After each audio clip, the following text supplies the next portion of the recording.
Hello and welcome to the Let's Talk Transformation podcasts. Today I'm delighted to welcome Tracy Clark, a leadership, business and mindset coach, and we're going to talk about how to transform your leadership to the next level. Tracy, welcome to the show. Thank you very much for inviting me, Susie. It is just such a pleasure to be with you today. It's a pleasure to have you. I'm looking forward to our conversation. Tracy, you have yourself run and scaled a very successful business, and then you went on to another transformational adventure, which was to help other leaders transform themselves and also their businesses.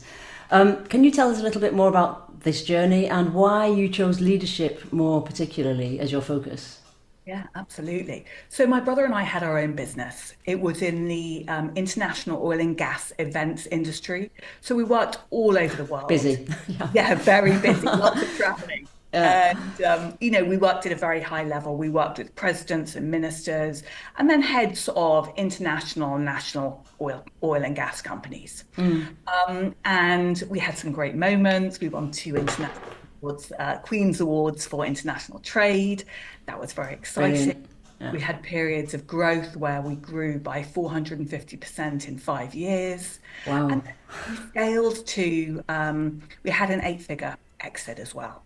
So it all sounds, Susie, Perfect. like it was perfect and easy, no problem. But you know what? Behind the scenes, there were definitely moments of real stress and anxiety going through oil price crashes, recessions, and then, managing the big team in times of uncertainty. It does lead to those moments of real challenge. It does. Yeah. And then really we knew that we were going to exit. And so we hired a consultant to come in to help us really look at what we needed to improve and what would take us to that next level. And for me, this was one of my pivotal moments. He really opened my eyes to the fact that we'd been doing really well on our product and our profit, but we hadn't been paying quite enough attention to the people. It's so easy though, isn't it? It's so easy. And one of the things, Susie, is we thought we were quite good at it. We thought we were paying attention. I hate those moments. Then it came in and it was like, oh gosh. It was one of those classic moments of you don't know what you don't know. Don't know. Yeah, absolutely. And so he opened my eyes, and that's when I started to go, goodness, maybe we're leaving quite a lot of untapped potential on the table. And so I went on this, I started what I called my treasure hunt. Yeah.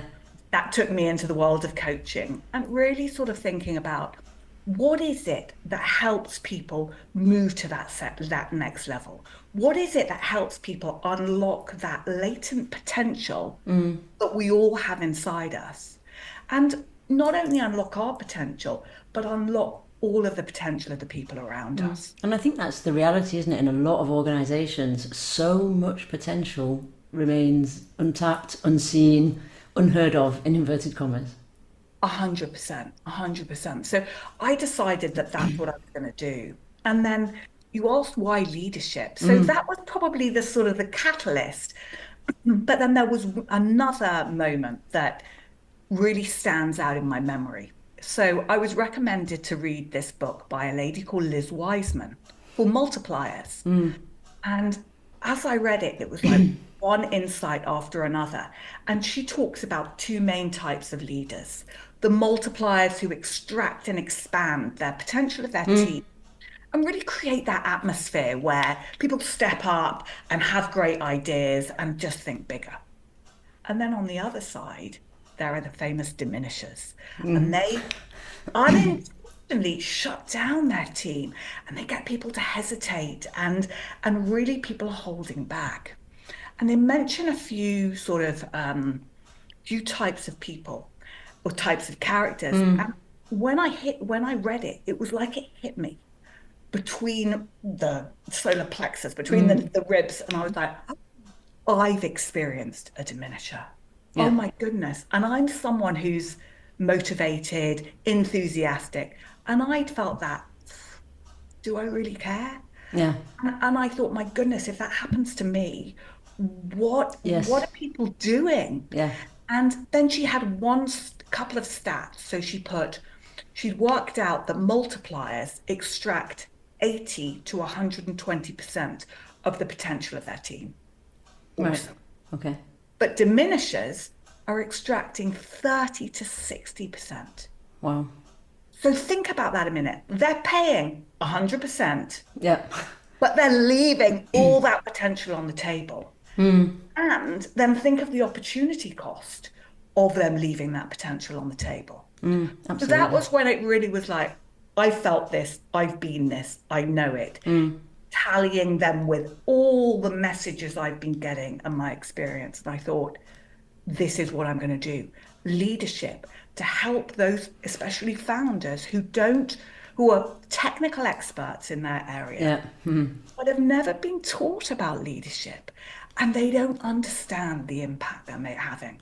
And I think it's interesting because founders it's their baby, isn't it? So they sort Yeah. of remain in what I call, let's take the diminishers, which is often unconscious, but it's like their ecosystem. And they stay in that. And multipliers are in the ecosystem, aren't they, in terms of wanting to do something that's bigger than them, that's helping people climb up onto the platform with them, that's doing other things. And I think it's hard, like you say, you don't know what you don't know, but when you know it, then what do you do?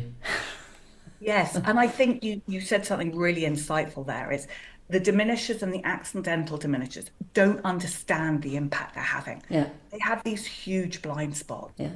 And I suppose that's influenced a lot of the work I now do, which is that I see leadership not just as leading others, but as leading yourself first. Totally.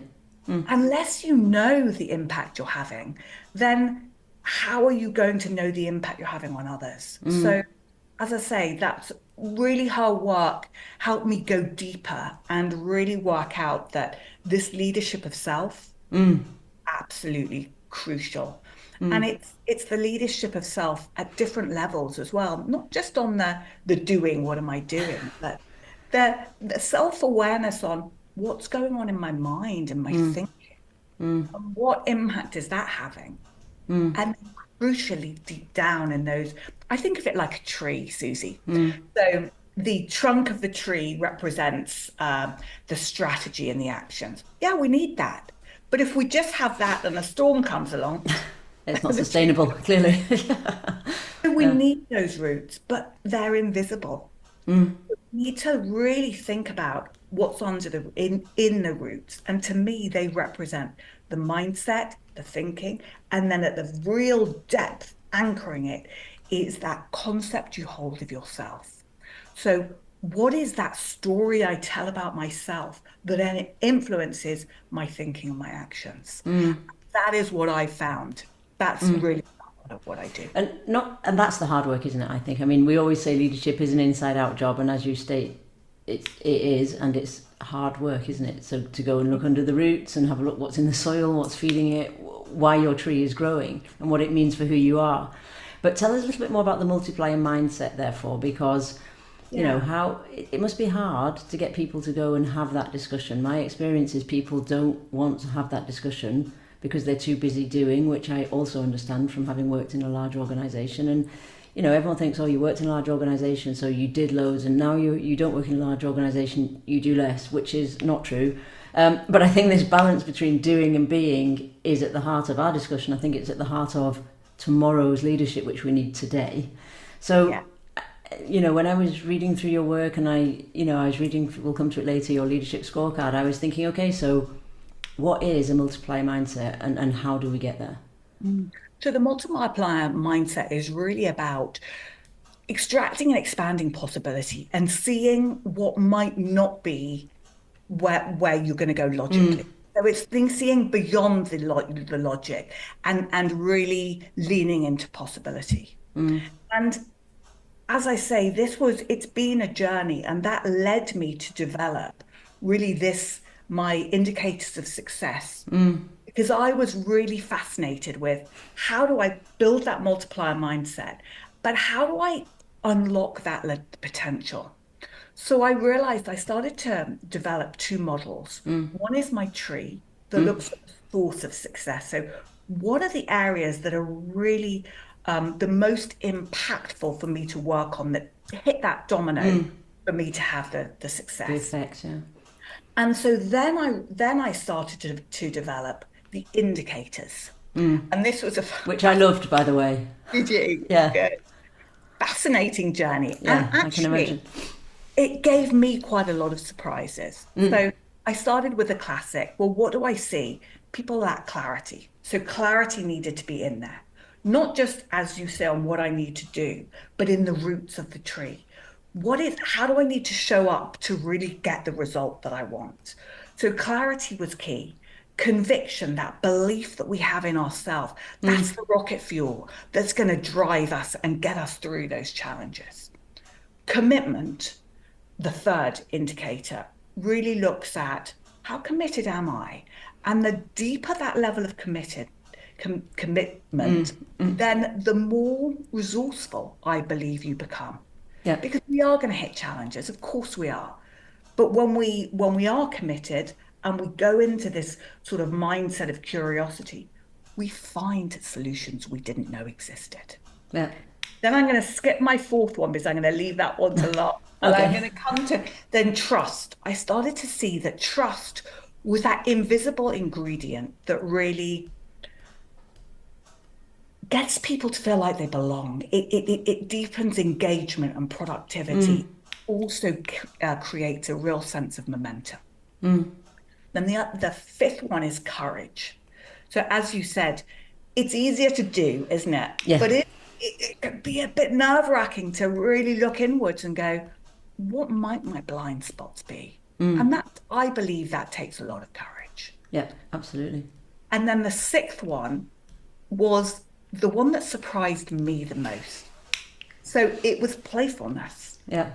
I kept coming back to, wow, I keep seeing that when I'm playful, and when I talk about playfulness, Susie, I have a definition which is has three threads: intense curiosity, radical open-mindedness, and proactive experimentation.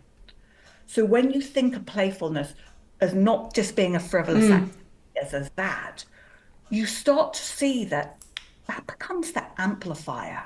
That is what enables you to explore your clarity. Go really explore, what is that vision that I want to create? And who am I when I'm achieving that? It takes away what I call that straitjacket of limitation that I think we have put on us as we grow up. Absolutely. We go to school, we're told, be logical, be serious, be there, blah, blah, blah, blah. And, you've got to grow up. And then we start to worry, don't we? What are people going to think? Am I going to fail? Yeah. And that just restricts us. So playfulness, I see, dissolves that fear and helps you go into the space of possibility. So the playfulness is the element that really amplifies the multiplier mindset. It's at the core. Which is interesting though, Tracy, isn't it? Because it is the element that is the least accepted in organisations, or normalised. Accepted it might be, but it's implicit or tacit. So it's not really how we do things around here. And like you say, we've been formatted not to do that. Everyone has a playful part, of course, but they don't necessarily express it. And there are big myths in organisations that you're not a serious leader if you're doing fun stuff, or you're doing fun stuff because you want to innovate. And it's never as binary as that. If you buy bean bags and you let people put post-its on walls, then that's fun. It might not be fun for some. So I think the fact that you've defined playfulness into tangible sort of skill sets and parts of mindset is really interesting. And I think the scorecard for me was quite revealing. Like you say, you don't know what you don't know, but you also have stories that you tell yourself. Okay, so I looked at those 6 things and thought, I'll be here, there, trust, I'll be this, and I got some surprises. And I love the fact that the discussion afterwards in that report is around above the ground and below the ground in terms of how are you showing up, and then how does it translate into the upper part of the tree, if you like. And I got quite a lot from that in terms of just busting my own biases and assumptions and stories I'm telling myself. What's been your biggest learning from that process, from putting the leadership scorecard together and now having used it and had data input from so many different leaders? Mm, mm. So I think my biggest learning is that following my intuition to put playfulness in, Yeah. 100% right. Yeah. Because I did sit there, Susie, and go, oh, what are people going to think? And oh, is it serious? And then I could hear in my head people thinking, gosh, what if it damages my gravitas? But actually, I've really seen that when you enter, when playfulness is the gateway into the other indicators, it helps you with your confidence, with your gravitas, and you Mm. become the leader that people really want to follow. Mm. So I'm glad I trusted, again, trust is one, trusted my gut and went for it because I knew it and I was seeing it in all my sessions Mm. that it, with my clients, that it worked. Mm.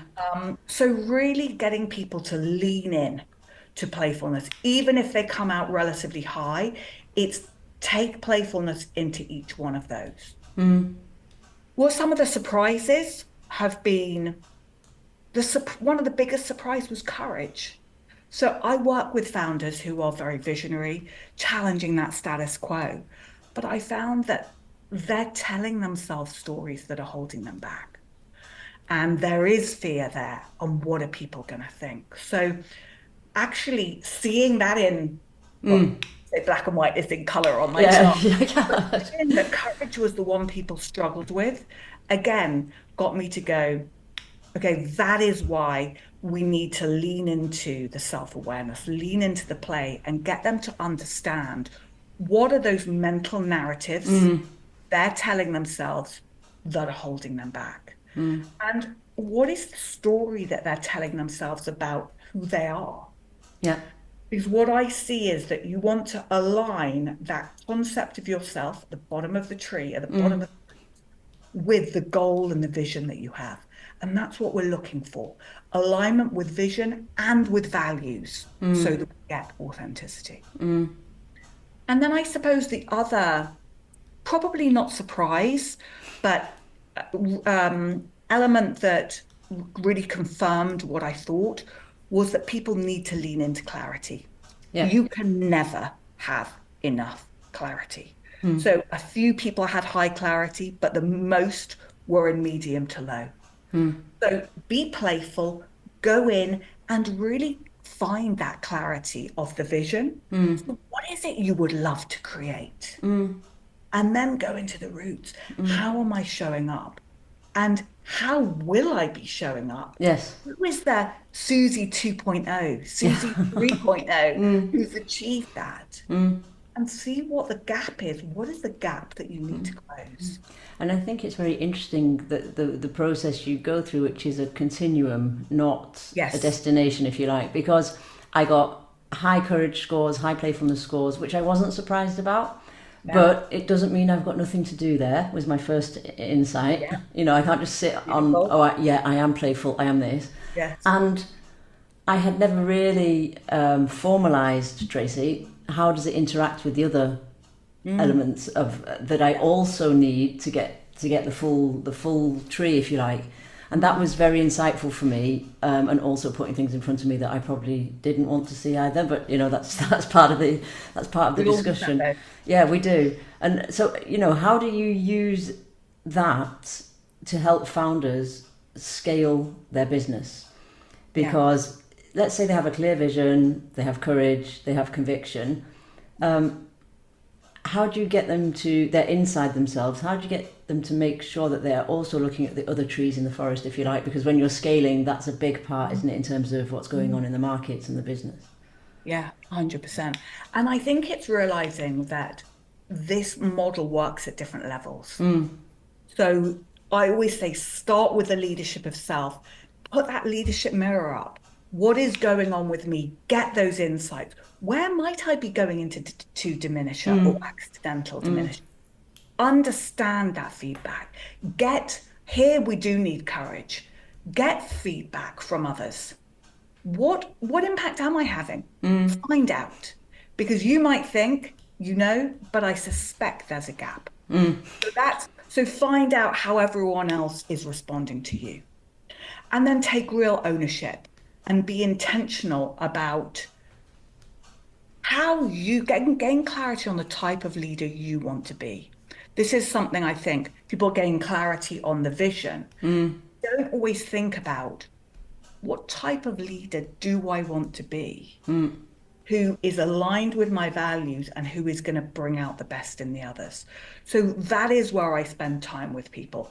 Really, what is that leader that feels authentic to you? I think authenticity and alignment to values, especially for founders, is absolutely crucial.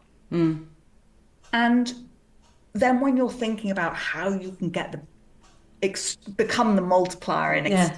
extract and expand the potential of others, it's really going into the curiosity and open-mindedness and realizing that the way you're going to do that is by setting up a context, an environment of psychological safety where there's trust, and you let people know we're here to play, we're here to brainstorm. And you ask them questions that helps them come up with our ideas. And one of the biggest challenges I found for leaders, Susie, is that they can often feel that they need to do all the talking. Yes, and that they need to know all the answers. They need to know all the answers. So that's a big one. Realize that great leadership is about extracting the potential from others. So have that confidence in yourself, the conviction, and be committed to unlocking the potential in others. So set it up, ask questions, and listen to the answers. Listen, and when you think they've stopped talking, just pause back a little bit more. Because I'm sure you've found this, but people think, and you can often see it in their eyes, can't you? Like, oh, something's going on there. Let them have that space. And when you give them that space, that's when the real gold comes out. But they need that that environment and space to be safe and empowering. And that's what I get leaders to realize. That is how they can unlock the potential in their team. That they've got to let things emerge, haven't they, essentially, which means that they have to shut up, if I put it bluntly. They have to actively listen and let people speak. But if I come back to confidence and knowing who you are and what you do, you mentioned it earlier, intuition, which for me is letting your genius speak. That's how I talk about intuition. And I know you talk about unlocking a zone of genius. Can we just come to that, Tracy, of what is this zone of genius? And my assumption is it's the bottom part of the tree, but I may be wrong. Yes, so it's really finding that area where, so you know you're in your zone of genius when literally time stops, everything, ideas are flowing, and you're just in your element. And one idea after another comes. You just feel this energy and excitement and buzz inside you. You know you're making an impact. Now, what I see, Susie, is that the zone of genius isn't static. And this is what excites me. So most people say zone of genius is what you love and what you're good at. So you think, okay, I know that. But what I've seen is that it's not just that. No. We need to be curious. We need to go and explore, as you say, in the roots. What are some of those blind spots that I've got? What are some of those beliefs and stories I'm telling myself about, in inverted commas, weaknesses? Yes. We think we have weaknesses, and then we're told, just focus on your strengths, put the weaknesses to one side.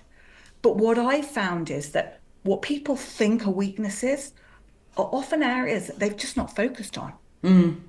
And so my big thing with zone of genius is really think back to the multiplier effect, that you have infinite potential inside you. So be curious. How can I add more and more value, more and more impact? And that takes going into discovery, what's going on, possibility. And then when you're bringing all of this together, you're getting these insights. You're going, gosh, maybe actually it's, for me, I'll give you an example. So when I was very little, we lived abroad, and I had to take an entrance exam, I think at 6 something. Wow. And I had to write what you and I would call a story, the maths. And the story, I remember vividly, the headmistress of my school read it and went, "Oh, that's really not good." And I had from that age the belief I'm not a You good, couldn't write stories. but I was 6. And that has stayed with me and stayed with me. And I've realized now that's just a story. And now I'm writing my book, and now I write content on LinkedIn, and I love it, and ideas flow. But it took a lot of work for me to dismantle that belief and really integrate into my identity and self-concept that I am a writer and an author. So that's an example of how you can expand your zone of genius. And what I think is really important, Susie, is that we look at where are we going to add the most impact, and we focus on expanding the zone of genius around that, and then looking to our team, going, I'm certainly not good at everything, but wow, John, Jane, Jim, they're really good at these areas. If I help them expand their zone of genius, and we all work together in our zones of genius that complement each other, then we become unstoppable. Yeah, and that zone of genius is therefore going to morph as you scale and Exactly. as you grow both within yourself, but also as you grow your business or grow your journey if you've decided to leave your business. But I think it's very important, like you say, that it's not a static concept. I have a zone of genius, tick, because we are quite binary about these things, and it's not a binary concept, is it? A little bit like playfulness. Yes. And actually, you alluded to it earlier. It's a continuum that Yes. it is. I mean, I do it as a cycle with arrows going Yeah. around. And that's because there's always another level and another level and another level. So you might think, oh, I'm good. But if you are the type of person who knows you've got more in you, that everyone does, then keep that growth and realize that the more you grow, the more your business is going to grow. Yeah, which is why it's always a journey, even when you've reached that part of your destination, let's put it that way. 100%, Susie. Yeah, and let's come back to playfulness because, before the show we were chatting and you told me that your 2 words for 2025 were let's play, Yes. which I loved. Could you tell us a little bit more about why let's play and why are they your 2 words for 2025, Tracy? Yeah, absolutely. So it was, again, this has been a journey. So I'm really committed to my clients, and I'm really always really focused. And I sometimes see that my clients will come in, they're founders, they're stressed, they're juggling a lot of decisions, and I can see sort of a bit of rigidity. And what I found was that there were 2 words that I just kept saying, and they'd shift the energy in the room for me, for them. Their shoulders would drop, their eyes would sparkle, and it would just unlock a whole series of revelations and insights, and they'd solve challenges that they'd been struggling with. And then, Susie, I noticed, gosh, those 2 words are let's play. And I kept saying them, and it was like it was just coming organically. I very much am intuitive, and I trust myself in sessions. And these words kept coming up. And I thought, wow, the fact that I'm repeating them so much must mean that there's a power in it. So I started to really lean into playfulness and what it meant and what the impact it has on your brain is and how it takes down the fight, flight, freeze, and it takes you into possibility. And so I've used it more and more. And then I've realized also I use it on myself, very much the curiosity, the open-mindedness, and the experimentation to really challenge my own beliefs and think about what is possible. And the reason I chose them specifically for this year is the following. So last year I chose courage because I was writing my book. I still had a little bit of the nag of that distant memory. Tracy, you're not an author. How can you do? Yeah. So you need to be courageous. Come on. And I found while courage is normally really good, in this context, it wasn't working for me. The fear was obviously there. And my book is around playfulness. And I was like, Tracy, that's it. You need to take let's play and apply it. And as soon as I started sort of near the end of last year, and then I've really committed to it this year, that is, Susie, when the flow has happened, when the ideas have come, when I've really started to play with on several levels. But one example is me thinking, okay, let's play. Let's go to the end of this journey, Tracy. Let's think about what you'd be experiencing.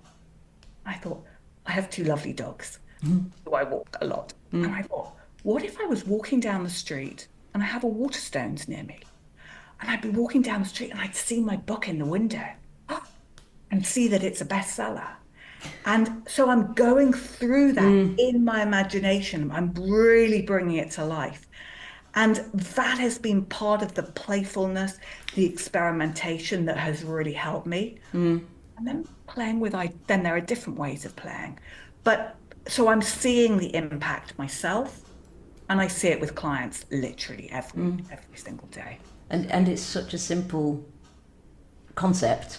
I mean, so simple. You know, I came up with my 2025 words during our last conversation in 10 minutes of just having this discussion. We were in the zone where our zones of genius, where it was flowing, and I've been playing with that ever since. And it's been incredibly impactful, Tracy. And as ever, it just springs from a conversation of curiosity. But it led me to thinking, okay, so how can I adapt Let's Play to myself as a leader? You know, how, if I'm looking to grow my business and I already have quite a high playfulness score, how can I adapt your concept of Let's Play, which is clearly more than just playfulness, that's why I'm splitting them up, to help myself on this journey of making sure I show up as I want to show up and that I have the impact I would like to have? Yes, I would go, because as you've said, there are different levels. Yeah. I would go straight to Let's Play, a playfulness in the roots, and start with that concept of yourself. So first we need clarity on what is it, if anything. These are the questions I would ask. I believe to an extent we're all limiting our thinking. So totally. I would take the straitjackets off, take the blinkers off, and I'd start with, if anything is possible, what would I love to create? And I just sit and journal or talk to someone. And what else? And what else? And the operative word there is, what would I love? Not what do I think is possible? What would I love? Oh, I'd love this and I'd love that. And just go into a zone of flowing. Get that picture and really have that energy around it of, that is what I would love. That fuels your commitment. Okay? Yeah. Yes, this is going to be game changing. And then from there, I would go straight to the roots and go, now think about that. How would Susie 3.0 be showing up in alignment with this vision? What's different? How am I leading? How am I feeling? What is going on? What am I experiencing inside of myself? And be incredibly curious and start to note down what is showing up for you. That is the biggest area to go into. Gain that clarity, write it down, keep coming back to it, and then reinforce it through things like visualization. But it comes from a process of emergence, I'm hearing. It's a process of emergence, exactly. And as we've said, there is a level and another level. So as you go into it, this process helps you gain the clarity, deepen the conviction because you're starting to feel it, the commitment, yes, that's what I really want. And the courage is coming anyway because you're being playful. Yeah. You're being playful to explore what's possible. Because I think we quite easily get into what I call our figuring it out part. You know, so the idea falls on the table. It's like, right, okay, so how can I do this? How much will it cost? Will it be successful? How can I scale it? No. and all those other busy doing questions that I think we're all formatted to ask quite quickly, because we're all formatted to go straight to solutions, because that's what organizations and society ask for. So it's interesting to hear your thoughts on how do I create a space where I don't do that, or how do I intercept that process, Tracy? Because I think it's hard, isn't it? When you've got to deliver loads of stuff and you're like, I'll just take an hour because I'm in flow, and which is the right thing to do, or should I say the most impactful thing to do, but it doesn't always feel possible. Exactly, and this is where the open-mindedness comes in. And that's why I put that one in, because I think we need to remember that we're taught to be logical, and logic takes us so far, but it's only one part of our brain. Yeah. And then it's really sort of going into this zone of pushing the boundaries of exploration. Yep. And noticing, oh, am I thinking, oh, how am I going to do that? So it's really noticing that and being intentional about exploring and being curious. And what else? And get into the zone. I mean, often having a thought partner like you and I, that really helps, because that thought partner in a person like you and me, we can start to say, hey, I think we're going into logic and the how here. Just play with possibility. What if we're just open-minded? And I've done in my journey, Susie, I've really lent into the open-mindedness. Yeah, me because too. I think I was always really logical, and I've started to see the power of intuition and the power of imagination, and it's taken me down a route of really trying to understand more about the nature of reality. And mystics and philosophers say everything's one and we're all connected and we are the creator, and lots of people say, oh, that sounds very woo-woo. And I get it. So I started to work with this incredible gentleman who was supporting me on this journey and enabling me to lean into open-mindedness by showing me a bit more about the science. Now, I'm not a scientist. Don't put that out there. But I remember back when we did physics, Newtonian physics, everything's solid and stable. But what he was starting to show is that quantum physicists showing everything is energy. There's nothing here. And the bit that hit me between the eyeballs the most, this energy is coming in and out of form at the speed of 10 to the power of 44 times per second. So it's so fast we don't know. And I find that that's quite helpful to put in front of someone logical to say, even those quantum physicists, they're blown away. So don't try and understand it. But now this helps you to understand why we're playing with possibility, why we're going into the what might be possible, because there is infinite possibility out there. But the shape it takes is influenced by how we show up and how we observe it. Hence the bottom of the tree. And I love that's what enhances and allows systemic work, isn't it? I mean, I do a lot of systemic work, and a lot of it is unwritten, unspoken, and you resonate with it and you feel it from the system, as well as the sort of more concrete things from that system. And I also feel that taking people there is difficult if they're in this logical, binary, sort of delivery-related mindset that we all have. But I'm specifically asking the questions because I've done a lot of work on this and I know that place, I've experienced it.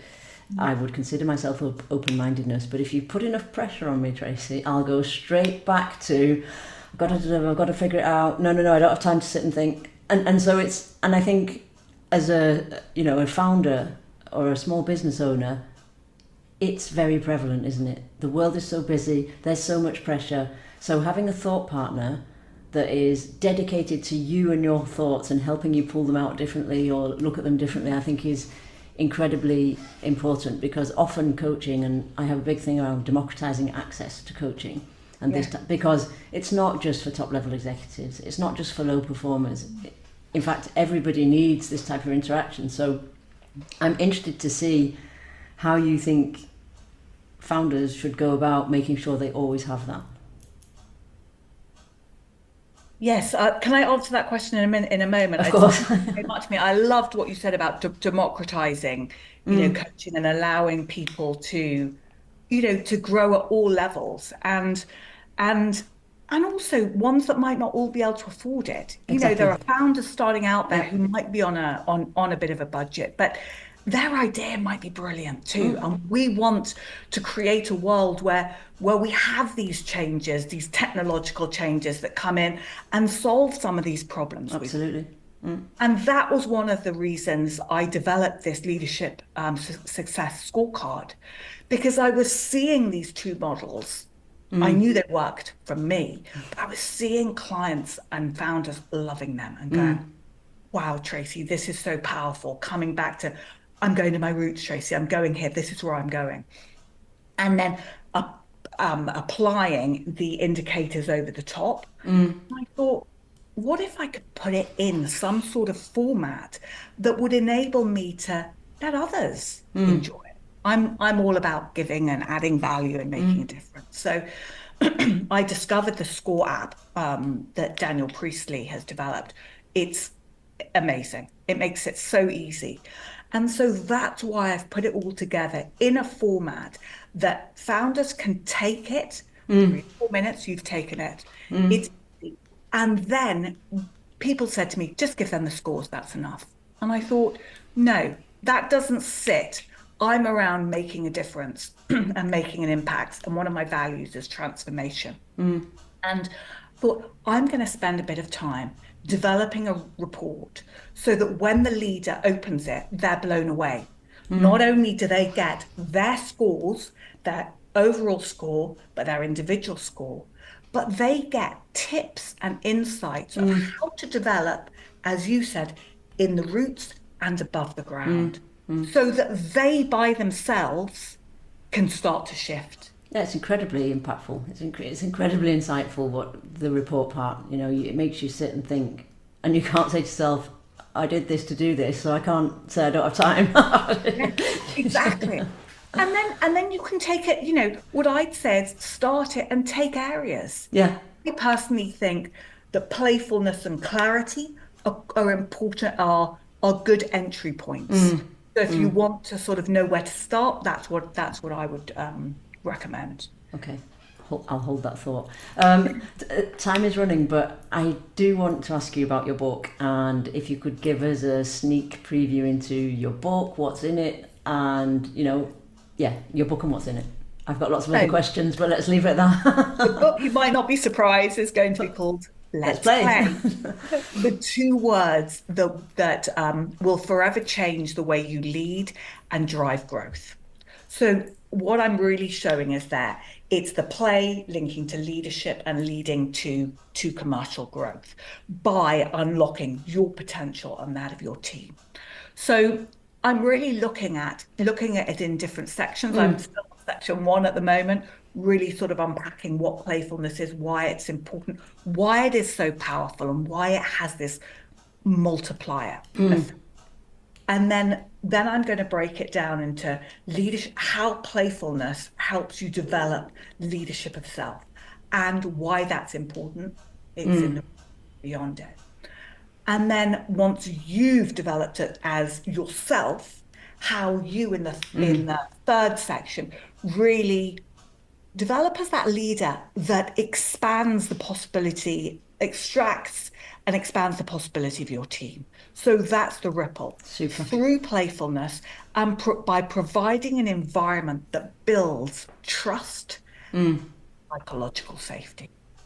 Because those to me are the 2 ingredients that are absolutely essential if you want to innovate, if you want to grow, if you want to keep high levels of retention, high levels of productivity, and if you want to create alignment and momentum.